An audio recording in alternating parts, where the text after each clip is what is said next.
Welcome to news navigator programme of Shankar IAS academy.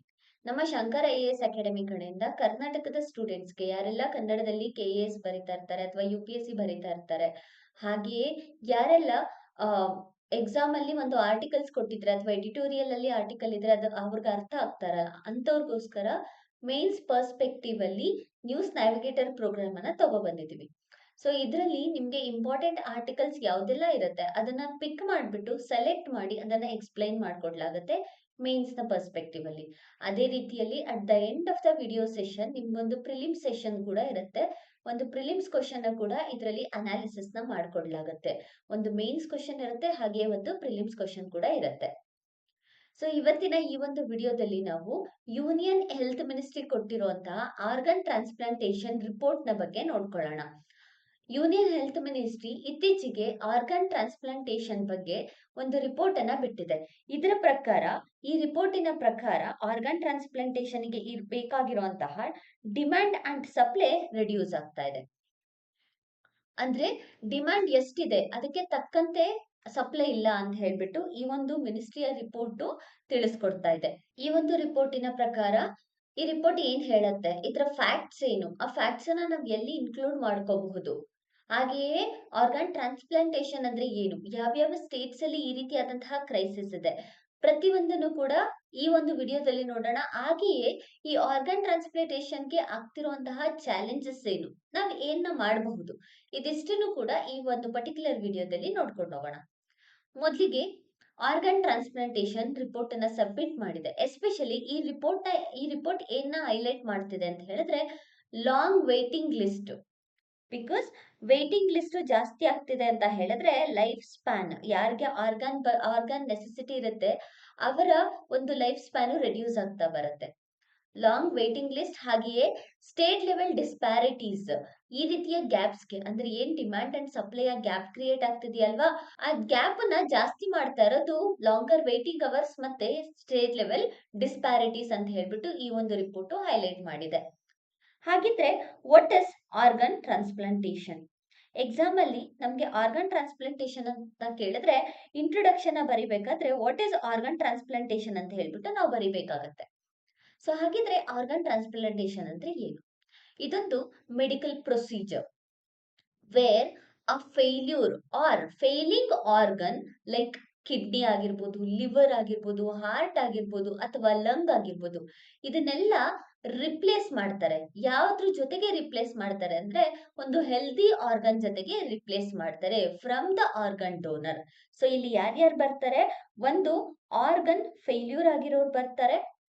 ನಂತರ ಈ organ failure ಆಗಿರೋರು ಯಾರಿಂದ ಆರ್ಗನ್ ನ ತಗೊಳ್ತಾರೆ, ಹೆಲ್ದಿ ಆರ್ಗನ್ ಇರುತ್ತಲ್ವಾ ಅವರಿಂದ ಆರ್ಗನ್ ನ ತಗೊಳ್ತಾರೆ. ಸೊ ಯಾವ ಯಾವ ರೀತಿಯ ಆರ್ಗನ್ಸ್ ಗಳನ್ನ ತಗೊಳ್ತಾರೆ, ಕಿಡ್ನಿ ಆಗಿರ್ಬೋದು, ಲಿವರ್, ಲಂಗ್ ಮತ್ತೆ ಹಾರ್ಟ್, ಈ ರೀತಿಯಾದಂತಹ ಆರ್ಗನ್ಸ್ ಗಳನ್ನ ರಿಪ್ಲೇಸ್ ಮಾಡ್ತಾರೆ ಫೇಲ್ಯೂರ್ ಅಥವಾ ಫೇಲಿಂಗ್ ಆಗ್ತಿರುವಂತಹ ಆರ್ಗನ್ ಜೊತೆ. ಇದನ್ನ ನಾವು ಆರ್ಗನ್ ಡೊನೇಷನ್ ಅಥವಾ ಆರ್ಗನ್ ಟ್ರಾನ್ಸ್ಪ್ಲಾಂಟೇಶನ್ ಅಂತ ಹೇಳ್ಬಿಟ್ಟು ಕರಿತೇವೆ. ಸೊ ಇಲ್ಲಿ ಹೆಲ್ದಿ ಪರ್ಸನ್ ಆಗಿರ್ಬೋದು ಅಥವಾ ಡಿಸೀಸ್ಡ್ ಪರ್ಸನ್ ಕೂಡ ಆಗಿರಬಹುದು, ಇಬ್ರನ್ನು ಕೂಡ ಕನ್ಸಿಡರ್ ಮಾಡ್ತಾರೆ. ಡಿಸೀಸ್ಡ್ ಪರ್ಸನ್ ಅಂದ್ರೆ ಏನು? ಸೊ ಈಗ ಡಿಸೀಸ್ಡ್ ಪರ್ಸನ್ ತುಂಬಾ ಇಂಪಾರ್ಟೆಂಟ್, ಬಿಕಾಸ್ ಡಿಸೀಸ್ಡ್ ಪರ್ಸನ್ಸ್ ಗಳಿಂದ ಡೊನೇಷನ್ಸ್ ಕಡಿಮೆ ಆಗಿದೆ, ಅದಕ್ಕೋಸ್ಕರ ಹೆಲ್ದಿ ಪರ್ಸನ್ಸ್ ಇಂದ ಡೊನೇಷನ್ ಜಾಸ್ತಿ ಆಗ್ತಿದೆ. ಸೊ ಡಿಸೀಸ್ಡ್ ಪರ್ಸನ್ ಅಂತ ಹೇಳಿದ್ರೆ ಯಾರಿಗೆ ಕಾರ್ಡಿಯಾಕ್ ಡೆತ್ ಆಗಿರುತ್ತೆ ಅಥವಾ ಬ್ರೈನ್ ಡೆಡ್ ಆಗಿರುತ್ತೆ, ಈ ರೀತಿಯಾದಂತಹ ಪರ್ಸನ್ಸ್ ಇಂದ ಆರ್ಗನ್ಸ್ ಗಳನ್ನ ತಗೊಳ್ತಾರಲ್ವಾ ಅವ್ರನ್ನ ಡಿಸೀಸ್ಡ್ ಡೋನರ್ಸ್ ಅಂತ ಹೇಳಿ ಕರಿತೀವಿ. ಯಾಕೆ ಇವ್ರನ್ನ ಡಿಸೀಸ್ ಡೋನರ್ ಅಂತ ಹೇಳಿ ಹೇಳ್ತಾರೆ ಅಂದ್ರೆ, ನೆಕ್ಸ್ಟ್ ಈ ಡಿಸೀಸ್ಡ್ ಡೋನರ್ ಯಾರಿದ್ದಾರೆ ಅವ್ರಿಗೆ ಅವ್ರ ಲೈಫ್ ಸ್ಪ್ಯಾನ್ ಇರೋದಿಲ್ಲ. ಬ್ರೈನ್ ಡೆಡ್ ಆಗಿದೆ ಅಂತ ಹೇಳಿದ್ರೆ ಅವ್ರದ್ದು ಲೈಫ್ ಮುಗಿದೋಗಿರುತ್ತೆ, ರಿಯಾಕ್ಟ್ ಮಾಡ್ತಿರಲ್ಲ ಯಾವುದೇ ಮೆಡಿಕೇಶನ್ಸ್ಗೂ. ಆ ರೀತಿಯಾದಂತಹ ಪರ್ಸನ್ಸ್ ಇಂದ ತಗೊಳ್ತೀವಲ್ವಾ ಆರ್ಗನ್ ನ, ಅವ್ರನ್ನ ಡಿಸೀಸ್ಡ್ ಡೋನರ್ ಅಂತ ಹೇಳಿ ಕರಿತೀವಿ. ಕಾಮನ್ ಆಗಿ ಟ್ರಾನ್ಸ್ಪ್ಲಾಂಟೇಶನ್ ಆಗೋದು ಕಿಡ್ನಿ, ಲಿವರ್, ಹಾರ್ಟ್, ಲಂಗ್, ಪ್ಯಾಂಕ್ರಿಯಾ ಹಾಗೂ ಇಂಟೆಸ್ಟೈನ್ಸ್ಗೆ ಯೂಶಲಿ ಆರ್ಗನ್ ಡೊನೇಷನ್ ಅಥವಾ ಆರ್ಗನ್ ಟ್ರಾನ್ಸ್ಪ್ಲಾಂಟೇಶನ್ ನಡೀತಾ ಇದೆ ಭಾರತದಲ್ಲಿ. So let's see facts about Indian organ transplantation system. ಭಾರತವನ್ನ ನಾವು ತಗೊಂಡ್ರೆ ಇಷ್ಟೊಂದು ಸಪ್ಲೈ ಮತ್ತೆ ಡಿಮ್ಯಾಂಡ್ ಗ್ಯಾಪ್ ಕ್ರಿಯೇಟ್ ಆಗ್ತಿದ್ರು ಕೂಡ ಭಾರತ ಪ್ರಪಂಚದಲ್ಲಿಯೇ 3ನೇ ಸ್ಥಾನದಲ್ಲಿದೆ ಟೋಟಲ್ ಆರ್ಗನ್ ಟ್ರಾನ್ಸ್ಪ್ಲಾಂಟೇಶನ್ ಅಲ್ಲಿ. ಮೊದಲಿಗೆ USA, ಎರಡನೇದಾಗಿ ಚೀನಾ, ಮೂರನೇ ಸ್ಥಾನದಲ್ಲಿ ಭಾರತ ಇದೆ. 2024 ನಾವು ಕನ್ಸಿಡರ್ ಮಾಡ್ಕೊಂಡ್ರೆ 2024 ಕನ್ಸಿಡರ್ ಮಾಡಿದ್ರೆ 18,900 ಆರ್ಗನ್ ಟ್ರಾನ್ಸ್ಪ್ಲಾಂಟೇಶನ್ ಆಗಿದೆ. So 18,900 organ transplantation, it is not less, approximately 18,900. But still organ donation rate low ಇದೆ. ಸೊ ರೇಟ್ ಲೋ ಇದೆ. ಆರ್ಗನ್ ಟ್ರಾನ್ಸ್ಪ್ಲಾಂಟೇಶನ್ ಜಾಸ್ತಿ ಆಗಿದೆ, ಬಟ್ ಡೊನೇಷನ್ ರೇಟು ಲೋ ಆಗಿದೆ. ಇನ್ನು ನಮ್ಮ ಇತ್ತೀಚೆಗೆ ಬಂದಿರುವಂತಹ ಆರ್ಟಿಕಲ್ಸ್ ಗಳನ್ನ ನಾವು ನೋಡ್ಕೊಂಡ್ರೆ ಇಂಡಿಯಾದಲ್ಲಿ ರೋಡ್ ಆಕ್ಸಿಡೆಂಟ್ಸ್ ಗಳು ಜಾಸ್ತಿ ಆಗ್ತಿವೆ. ಸೊ ರೋಡ್ ಆಕ್ಸಿಡೆಂಟ್ಸ್ ಗಳು ಜಾಸ್ತಿ ಆಗ್ತಿದ್ರು ಕೂಡ ರೋಡ್ ಆಕ್ಸಿಡೆಂಟ್ ಅಲ್ಲಿ 1,60,000 ರೋಡ್ ಟ್ರಾಫಿಕ್ ಇಂದ ಡೆತ್ ಆಗ್ತಾ ಇದೆ. ಆಕ್ಸಿಡೆಂಟ್ಸ್ ಗಳಾಗ್ತಿದೆ, ಅದರಲ್ಲಿ 1,60,000 ಎವ್ರಿ ಇಯರ್ ಡೆತ್ ಆಗ್ತಾ ಇದೆ. ಸೊ 1,60,000 ಎವ್ರಿ ಇಯರ್ ಡೆತ್ ಆಗ್ತಿದ್ರು ಕೂಡ ಅದರಿಂದ ನಮ್ಗೆ ಆರ್ಗನ್ಸ್ ಗಳು ಬರ್ತಾ ಇರೋದು 1,000 ಇಂದ 1,200 ಆರ್ಗನ್ಸ್ ಅಷ್ಟೇ. ಸೊ ಇದು ಡಿಸೀಸ್ಡ್ ಡೋನಾರ್ಸ್ ಅಂತ ಹೇಳಿ ಕರಿತೀವಲ್ವಾ, ಅವರಿಂದ 1,60,000 ಗೆ ಕಂಪೇರ್ ಮಾಡ್ಕೊಂಡ್ರೆ just a fraction, like that is 1,000 to 1,200 disease donor organs ಗಳು ನಮ್ಗೆ ಪ್ರತಿ ವರ್ಷ ಸಿಗ್ತಾ ಇದೆ. ಈ ರಿಪೋರ್ಟ್ ಇಂದ ನಮಗ್ ತಿಳಿಯೋದೇನು ಅಂದ್ರೆ, ಈಗೇನ್ ಯೂನಿಯನ್ ಮಿನಿಸ್ಟ್ರಿ ಏನ್ ರಿಪೋರ್ಟ್ ಅನ್ನ ರಿಲೀಸ್ ಮಾಡಿದೆ, ಇದರಿಂದ ನಮಗೇನ್ ತಿಳಿಯುತ್ತೆ ಅಂತ ಹೇಳಿದ್ರೆ, ಡಿಸೀಸ್ ಡೋನರ್ ಗಿಂತ ನಾವು ಭಾರತದಲ್ಲಿ ಲಿವಿಂಗ್ ಡೋನಾರ್ಸ್ ಮೇಲೆ ಡಿಪೆಂಡ್ ಆಗಿದ್ದೀವಿ ಅನ್ನೋದು ಇಲ್ಲಿ ಗೊತ್ತಾಗತ್ತೆ. ಸೊ ಲಿವಿಂಗ್ ಡೋನರ್ಸ್ ಗಳಂತಂದ್ರೆ ಹೆಲ್ದಿ ಪೀಪಲ್ ಯಾರು ಇರ್ತಾರಲ್ವಾ ಅವರ ಮೇಲೆನೆ ನಾವು ಹೆಚ್ಚಾಗಿ ಆರ್ಗನ್ ಟ್ರಾನ್ಸ್ಪ್ಲಾಂಟೇಶನ್ಗೆ ಡಿಪೆಂಡ್ ಆಗ್ತಾ ಇದೀವಿ ಅನ್ನೋದು ಈ ಒಂದು ರಿಪೋರ್ಟ್ ನ ಮೂಲಕ ನಮಗೆ ತಿಳಿತಾ ಹೋಗುತ್ತೆ. ಸೊ ಪರ್ಟಿಕ್ಯುಲರ್ ಸ್ಟಾಟಿಸ್ಟಿಕ್ಸ್ ಗಳನ್ನ ನಾವು ನೋಡ್ಕೊಂಡ್ರೆ, living and disease donor statistics ಗಳು. ಸೊ ಲಿವಿಂಗ್ ಡೋನರ್ಸ್ ಮತ್ತೆ ಡಿಸೀಸ್ಡ್ ಡೋನರ್ ಸ್ಟಾಟಿಸ್ಟಿಕ್ಸ್ ಗಳನ್ನ ನಾವು ನೋಡ್ಕೊಂಡ್ರೆ 2024ರಲ್ಲಿ 1,128 ಡಿಸೀಸ್ ಡೋನರ್ಸ್ ಇದ್ದಾರೆ. ಹಾಗೆಯೇ ಲಿವಿಂಗ್ ಡೋನರ್ಸ್ 15,000ಕ್ಕಿಂತ ಹೆಚ್ಚಾಗಿ ಲಿವಿಂಗ್ ಡೋನರ್ಸ್ ಇದ್ದಾರೆ. ಸೊ ಎಷ್ಟು ಗ್ಯಾಪ್ ಕ್ರಿಯೇಟ್ ಆಯ್ತಲ್ವಾ. ಸೊ ಇದರಲ್ಲಿ 700 ಜಸ್ಟ್ ಸೌತ್ ಇಂಡಿಯಾದ 6 ಸ್ಟೇಟ್ಸ್ ಗಳೇನಿದೆ ಅಲ್ವಾ ಅಲ್ಲಿಂದ ಬಂದಿರುವಂತಹ ಡೋನರ್ಸ್ ಗಳಾಗಿದೆ. ನಾರ್ತ್ ಇಂಡಿಯನ್ಸ್ ಇಂದ ಡೋನರ್ಸ್ ಗಳ ಸಂಖ್ಯೆ ಕಡಿಮೆ ಇದೆ due to lack of awareness. ಇನ್ನು ಭಾರತದ ಡೊನೇಷನ್ ರೇಟ್ ಅನ್ನ ನಾವು ನೋಡ್ಕೊಂಡ್ರೆ ಪರ್ ಮಿಲಿಯನ್ ಪಾಪ್ಯುಲೇಷನ್ಗೆ ಲೆಸ್ ದನ್ 1 ಡೋನರ್ ಇದ್ದಾರೆ. ಪರ್ ಮಿಲಿಯನ್ ಪಾಪ್ಯುಲೇಷನ್ಗೆ. ಅದೇ ಸ್ಪೇನ್ ಅಥವಾ US ನಂತಹ ದೇಶಗಳನ್ನ ತಗೊಂಡ್ರೆ ಅಪ್ರಾಕ್ಸಿಮೇಟ್ಲಿ 48 ಪರ್ ಮಿಲಿಯನ್ ಪಾಪ್ಯುಲೇಷನ್ಗೆ ಡೋನರ್ಸ್ ಗಳು ಸಿಗ್ತಾರೆ. ಎಲ್ಲಿ? ಸ್ಪೇನ್ ಅಲ್ಲಿ. ಹಾಗೆಯೇ US ಅಲ್ಲಿ 36 ಡೋನರ್ಸ್ ಗಳು ಸಿಗ್ತಾರೆ ಪರ್ ಮಿಲಿಯನ್ ಪಾಪ್ಯುಲೇಷನ್ಗೆ. ಬಟ್ ಭಾರತದಲ್ಲಿ ಪರ್ ಮಿಲಿಯನ್ ಪಾಪ್ಯುಲೇಷನ್ಗೆ ಬರೀ ಒಬ್ರು ಡೋನರ್ಸ್ ಗಳನ್ನ ಕಾಣ್ತಾ ಇರೋದು ತುಂಬಾ ವಿಷಾದನೀಯವಾಗಿದೆ. ನೆಕ್ಸ್ಟ್ ಈ ರಿಪೋರ್ಟ್ ಅಲ್ಲಿ ಡೋನರ್ ಕ್ರೈಸಿಸ್ ಮತ್ತೆ ವೇಟಿಂಗ್ ಡೆತ್ ಬಗ್ಗೆ ಕೂಡ ಮಾತಾಡಿದ್ದಾರೆ. ಅಂದ್ರೆ ಡೋನರ್ಸ್ ಗೋಸ್ಕರ ವೇಟ್ ಮಾಡಿ ಡೆತ್ ಆಗ್ತಾ ಇದೆ ಅಲ್ವಾ, ಅದ್ರ ಬಗ್ಗೆ ಕೂಡ ಮಾತಾಡಿದ್ದಾರೆ. 2020 ಮತ್ತೆ 2024 ಸುಮಾರು, ಅಂದ್ರೆ 2020ರಿಂದ 24 ತನಕ ನಾವು ನೋಡ್ಕೊಂಡ್ರೆ 2,805 ಜನ ಡೆತ್ ಆಗಿದ್ದಾರೆ. ಅದು ಈ ರೆಕಾರ್ಡ್ ನ ಪ್ರಕಾರ. ಇನ್ನ ಡೆಲ್ಲಿ ಒಂದನ್ನ ನಾವು ನೋಡ್ಕೊಂಡ್ರೆ ಡೆಲ್ಲಿಯಲ್ಲಿ ಆಲ್ಮೋಸ್ಟ್ ಆಫ್ ಅಂದ್ರೆ 1,425 ಜನ ವೇಟಿಂಗ್ ಅಲ್ಲಿ ಇದ್ದು ಬಿಟ್ಟು ಸತ್ತೋಗಿದ್ದಾರೆ ಆರ್ಗನ್ಸ್ ಗಳು ಸಿಗ್ದಲೇನೆ. Delhi is the highest one ಅಂತಾನೆ ಹೇಳ್ಬೋದಾಗತ್ತೆ. ನಂತರ though it includes highest donor, ಡೆಲ್ಲಿಯಲ್ಲಿ ಡೋನರ್ಸ್ ಗಳು ಕೂಡ ಜಾಸ್ತಿ ಇದ್ದಾರೆ, ಸ್ಟಿಲ್ ಡೆತ್ ಜಾಸ್ತಿ ಆಗ್ತಾ ಇದೆ. ಇನ್ನ ಮಹಾರಾಷ್ಟ್ರದಲ್ಲಿ ನಾವು ನೋಡ್ಕೊಂಡ್ರೆ ಮಹಾರಾಷ್ಟ್ರದಲ್ಲಿ 297 ಡೆತ್ ಆಗ್ತಾ ಇದೆ. ಇದರಿಂದ ಡೋನರ್ಸ್ ಗಳು ಸಿಗ್ದಲೆ 297 ಡೆತ್ ಆಗ್ತಿದೆ. ತಮಿಳುನಾಡಲ್ಲಿ 233 ಡೆತ್ ಗಳು ಆಗಿದೆ. ಸೊ ಈ 3 ಸ್ಟೇಟ್ಸ್ ಗಳು ಅಥವಾ ಯೂನಿಯನ್ ಟೆರಿಟರೀಸ್ ನಮ್ಗೆ ಇಂಪಾರ್ಟೆಂಟ್ ಆಗುತ್ತೆ. ಇನ್ನ ವೇಟಿಂಗ್ ಲಿಸ್ಟ್ ಅಲ್ಲಿ ಒಟ್ಟು 82,285 ಪೇಷಂಟ್ಸ್ ಗಳ ಡೆತ್ ಅನ್ನ ನಾವು ನೋಡ್ಬೋದಾಗುತ್ತೆ. ಇದು ಟೋಟಲ್ ಪೇಷಂಟ್ ಡೆತ್ ಗಳು. ಅದನ್ನ ಡಿವಿಷನ್ ಆಗಿ ನೋಡ್ಕೊಂಡ್ರೆ ಕಿಡ್ನಿಯಲ್ಲಿ 60,590 ಡೆತ್ ಆಗಿದೆ, ಕಿಡ್ನಿ ಫೇಲ್ಯೂರ್ಸ್ ಇಂದ ಡೋನರ್ಸ್ ಗಳು ಸಿಗದೆ. ನೆಕ್ಸ್ಟ್ ಲಿವರ್ ಅಲ್ಲಿ 18,724, ಹಾಗೆಯೇ ಹಾರ್ಟ್ ಇಲ್ದಲೆ 1,695 ಡೆತ್ ಗಳು ಆಗಿದೆ ಡೋನರ್ಸ್ ಗಳು ಇಲ್ದಲೆ. ಇನ್ನ ಡಿಸೆಂಬರ್ 2025 ಅಂದ್ರೆ ಡಿಸೆಂಬರ್ 2025 ತನಕ ರೀಸೆಂಟ್ ಡಾಟಾದಲ್ಲಿ ಇದರ ಪ್ರಕಾರ ಈ ಡೀಟೇಲ್ಸ್ ಫ್ಯಾಕ್ಟ್ಸ್ ಗಳು ಗೊತ್ತಾಯ್ತು. ನೆಕ್ಸ್ಟ್ ಅದನ್ನ ನಾವು ಸ್ಟೇಟ್ ವೈಸ್ ಗಳನ್ನ ನೋಡ್ಕೊಳ್ತಾ ಹೋದ್ರೆ, ಸ್ಟೇಟ್ ವೈಸ್ ಟ್ರೆಂಡ್ ಅಲ್ಲಿ ಆರ್ಗನ್ ಡಿಮ್ಯಾಂಡ್ ಜಾಸ್ತಿ ಆಗ್ತದೆ, ಬಟ್ ಅದೇ ರೀತಿಯಲ್ಲಿ ಡೆತ್ ರೇಟ್ ಕೂಡ ಜಾಸ್ತಿ ಆಗ್ತಾ ಇದೆ. ಆರ್ಗನ್ ಡಿಮ್ಯಾಂಡ್ ಹೇಗ್ ಜಾಸ್ತಿ ಆಗ್ತಿದೆ ಅಂತ ಹೇಳಿದ್ರೆ, ಮಹಾರಾಷ್ಟ್ರ ಒಂದನ್ನ ನಾವು ಕನ್ಸಿಡರ್ ಮಾಡ್ಕೊಂಡ್ರೆ, ಮಹಾರಾಷ್ಟ್ರದಲ್ಲಿ ಟೋಟಲ್ 20,553 ಟೋಟಲ್ ಕೇಸಸ್ ಇದ್ರೆ, ಇದರಲ್ಲಿ ಕಿಡ್ನಿ ಸಿಕ್ಕಿರೋದು ಜಸ್ಟ್ 13,045 ಅಷ್ಟೇ.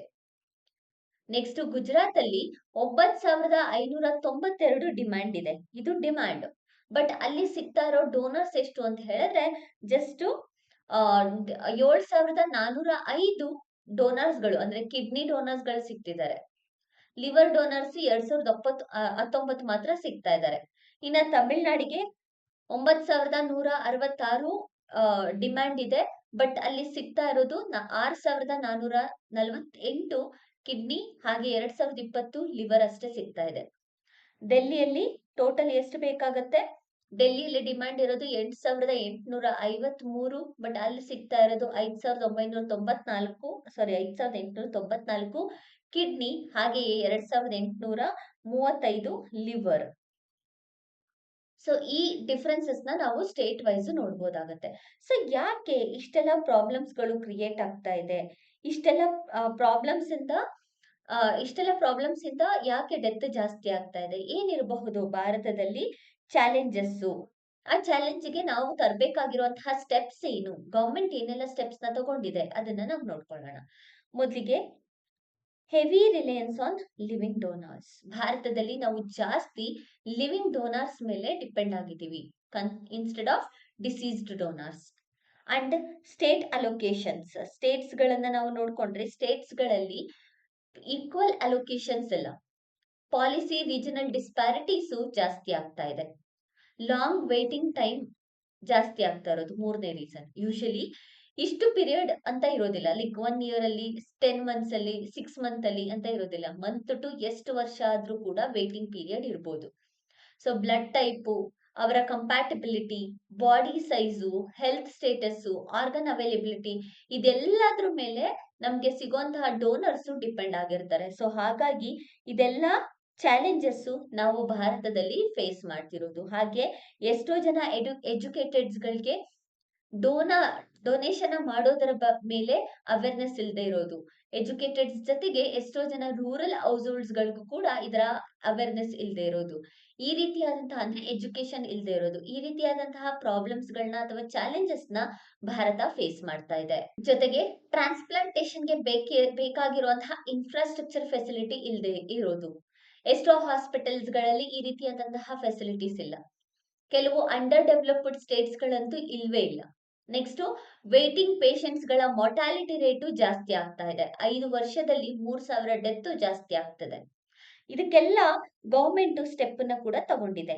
ಯಾವ ರೀತಿಯಾದಂತಹ ಸ್ಟೆಪ್ ನ ತಗೊಂಡಿದೆ ಗವರ್ಮೆಂಟ್ ಅಂತ ಹೇಳಿದ್ರೆ, national organ and tissue transplant organisation, national organ tissue transplantation organisation ನ ತಗೊಬಂದಿದೆ. ಅದ್ರ ಜೊತೆಗೆ ನ್ಯಾಷನಲ್ ಆರ್ಗನ್ ಟ್ರಾನ್ಸ್ಪ್ಲಾಂಟ್ ಪ್ರೋಗ್ರಾಮ್ ಅನ್ನ ಕೂಡ ತಗೊಬಂದಿದೆ. ಸೊ ಇದೆರಡನ್ನು ತಂದ್ಬಿಟ್ಟು ಆರ್ಗನ್ ಟ್ರಾನ್ಸ್ಪ್ಲಾಂಟೇಶನ್ ಆರ್ಗನೈಸೇಷನ್ಸ್ ನ ತಗೊಂಡ್ಬರ್ತಾ ಇದೆ. ಹಾಗೆಯೇ ಇದ್ರ ಬಗ್ಗೆ ಪ್ರೋಗ್ರಾಮ್ಸ್ ಗಳನ್ನ ಕೂಡ ತಗೊಬರ್ತಿದೆ. ಈ ಪ್ರೋಗ್ರಾಮ್ಸ್ ಗಳು ಏನ್ ಮಾಡುತ್ತೆ ಅಂತ ಹೇಳಿದ್ರೆ, ಆರ್ಗನ್ ಟ್ರಾನ್ಸ್ಪ್ಲಾಂಟೇಶನ್ ಗೆ ಬೇಕಿರುವಂತಹ ಇನ್ಫ್ರಾಸ್ಟ್ರಕ್ಚರ್ ಗೆ ಫಿನಾನ್ಷಿಯಲ್ ಸಪೋರ್ಟ್ ಅನ್ನ ಮಾಡುತ್ತೆ. ಹಾಗೆಯೇ ರೀಜನಲ್ ಹಾಗೂ ಸ್ಟೇಟ್ ಬಾಡೀಸ್ ಗಳನ್ನ ಕೂಡ ಕ್ರಿಯೇಟ್ ಮಾಡ್ಲಿಕ್ಕೆ ಹೆಲ್ಪ್ ಆಗುತ್ತೆ. ಬಿಕಾಸ್ ನಾವು ಗ್ರಾಸ್ ರೂಟ್ ಲೆವೆಲ್ ಅಲ್ಲಿ ಅವೇರ್ನೆಸ್ ನ ತಗೊಬಂದಾಗ ಈಸಿಯಾಗಿ ಎಲ್ರಿಗೂ ಕೂಡ ಇದ್ರ ಬಗ್ಗೆ ತಿಳಿತಾ ಹೋಗುತ್ತೆ. ಫಿನಾನ್ಷಿಯಲ್ ಸಪೋರ್ಟ್ ನ ಕೊಟ್ರೆ ಇನ್ಫ್ರಾಸ್ಟ್ರಕ್ಚರ್ ಡೆವಲಪ್ ಆಗುತ್ತೆ ಅನ್ನೋದು ಇದರ ಮೇನ್ ಇಂಟೆನ್ಷನ್. ಇನ್ನ ಲೀಗಲಿ ನಾವು ನೋಡ್ಕೊಂಡ್ರೆ 2023ರಲ್ಲಿ ಗವರ್ಮೆಂಟ್ ಅಪ್ಪರ್ ಏಜ್ ಲಿಮಿಟ್ ಅಂತ ಇರುತ್ತೆ, ಇಷ್ಟು ಏಜಿನವರು ಮಾತ್ರ ಆರ್ಗನ್ ಡೊನೇಟ್ ನ ಮಾಡ್ಬೇಕು ಅಂತ, ಅದನ್ನ ರಿಮೂವ್ ಮಾಡಿದೆ ಕೂಡ. ನಂತರ ಸೊ ರೀಜನಲ್ ಹಾಗೂ ಸ್ಟೇಟ್ ಬಾಡೀಸ್ ಗಳನ್ನ ಕ್ರಿಯೇಟ್ ಮಾಡ್ತಿದ್ದಾರೆ. ಅದಕ್ಕೋಸ್ಕರ ROTTO and SOTTO, regional organ transplantation organisation, state organ transplant organisation ಕೂಡ ತಗೊಬಂದಿದೆ. ಸೊ ದಟ್ ಸ್ಟೇಟ್ ಮತ್ತೆ ರೀಜನಲ್ ಲೆವೆಲ್ ಅಲ್ಲಿ ಇನ್ಫ್ರಾಸ್ಟ್ರಕ್ಚರ್ ನ ಪ್ರೊವೈಡ್ ಮಾಡೋದಕ್ಕೋಸ್ಕರ. ಆರ್ಗನ್ ಡೋನರ್ಸ್ ಗಳಿಗೋಸ್ಕರ NOTTO ID ಕಾರ್ಡ್ ಗಳನ್ನ ಕೂಡ ತಂದಿದ್ದಾರೆ. ಇದರಲ್ಲಿ ಪ್ರತಿಯೊಬ್ಬರಿಗೂ ಕೂಡ ಐಡಿಯನ್ನ ಕೊಟ್ಬಿಟ್ಟು ಡಿಸೀಸ್ ಡೋನರ್ಸ್ಗೆ ಇದು ಮ್ಯಾಂಡೇಟರಿ ಇದೆ. ಅದೇ ಲಿವಿಂಗ್ ಡೋನರ್ಸ್ಗೆ ಈ ಒಂದು ಐಡಿ 48 ಅವರ್ಸ್ ಅಲ್ಲಿ ಜನರೇಟ್ ಆಗತ್ತೆ. If in case living donors transplantation ಸರ್ಜರಿಗೆ ಬೇಕಾಗಿರುವಂತಹ ಈ ಒಂದು ಐಡಿ ಸರ್ಜರಿಗೆ ಬೇಕಾಗುತ್ತೆ. ಸೊ ಇದನ್ನ ಸರ್ಜರಿ ಆಗೋದಕ್ಕಿಂತ ಮುಂಚೆ 48 ಗಂಟೆಗಳ ಕಾಲದಲ್ಲಿ ಇದು ಜನರೇಟ್ ಆಗತ್ತೆ. ಸೊ ಐಡಿಗಳನ್ನ ಕೂಡ ತಗೊಂಡ್ ಬರ್ತಾ ಇದ್ದಾರೆ. ಯಾತಕ್ಕೋಸ್ಕರ ಐಡಿಯನ್ನ ತರ್ತಿರೋದು? ಮಾನಿಟರಿಂಗ್ ಪರ್ಪಸ್ಗೋಸ್ಕರ ಐಡಿಯನ್ನ ತರ್ತಿದ್ದಾರೆ. ಸೊ ಇದೆಲ್ಲದನ್ನು ಕಂಟ್ರೋಲ್, ಇಷ್ಟೆಲ್ಲ ಚಾಲೆಂಜಸ್ ಇರೋದಕ್ಕೆ ಗವರ್ಮೆಂಟ್ ತಂದಿರುವಂತಹ ಇನಿಷಿಯೇಟಿವ್. ಹಾಗೆಯೇ ಸ್ಕೂಲ್ ಹಾಗೂ ಕಾಲೇಜ್ ಲೆವೆಲ್ ಅಲ್ಲಿ ಎಜುಕೇಶನ್ ನ ಕೂಡ ಇವರುಗಳಿಗೆ ಕೊಡ್ಬೇಕಾಗತ್ತೆ. ಸೊ ಈಗ ನಾವು ಒಂದು ಮೇನ್ಸ್ ಕ್ವಶನ್ ಅನ್ನು ನೋಡ್ಕೊಳ್ಳೋಣ. While India ranks third globally in the total number of organ transplantation, the ecosystem is plagued by severe disparity between deceased and living donor rate.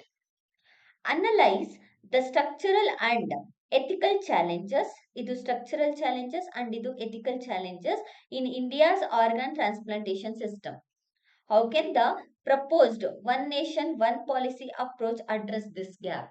So 250 words ಅಲ್ಲಿ ಬರಿಬೇಕು. ಇದನ್ನ ಟ್ರೈ ಮಾಡಿ ಇಲ್ಲಿರುವಂತಹ ಫ್ಯಾಕ್ಟ್ಸ್ ಗಳನ್ನ use ಮಾಡಿಬಿಟ್ಟು, because introduction ನ definition ಮತ್ತೆ ಒಂದು ರಿಪೋರ್ಟ್ ಅನ್ನ ಈಗ ಯೂನಿಯನ್ ಮಿನಿಸ್ಟ್ರಿ ಕೊಟ್ಟಿರುವಂತಹ ರಿಪೋರ್ಟ್ ಅಲ್ಲಿ ಯಾವುದು ಸಪ್ಲೈ ಅಂಡ್ ಡಿಮ್ಯಾಂಡ್ ಗ್ಯಾಪ್ ಇದೆ ಅಂತ ಹೇಳ್ಬಿಟ್ಟು ಇಂಟ್ರೊಡಕ್ಷನ್ ಬರೆದು ಬಾಡಿಯಲ್ಲಿ ಅನಲೈಸ್ ಅಂತ ಕೇಳಿರೋದ್ರಿಂದ ಸ್ಟ್ರಕ್ಚರಲ್ ಅಂಡ್ ಎಥಿಕಲ್ ಚಾಲೆಂಜಸ್ ಎರಡನ್ನೂ ಕೂಡ ಅನಲೈಸ್ ಮಾಡಿ ಅದಕ್ಕೆ government solution and way forward and conclusion ಇಷ್ಟನ್ನು ಕೂಡ ಬರಿಬೇಕಾಗತ್ತೆ.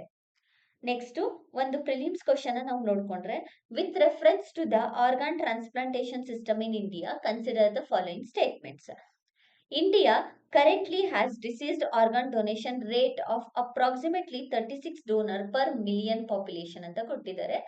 ಪರ್ ಮಿಲಿಯನ್ ಪಾಪ್ಯುಲೇಷನ್ 36 ಇರೋದು USA ಅಲ್ಲಿ, ಇಂಡಿಯಾದಲ್ಲ. ಸೊ ಫಸ್ಟ್ ಆಪ್ಷನ್ ರಾಂಗ್ ಆಗತ್ತೆ.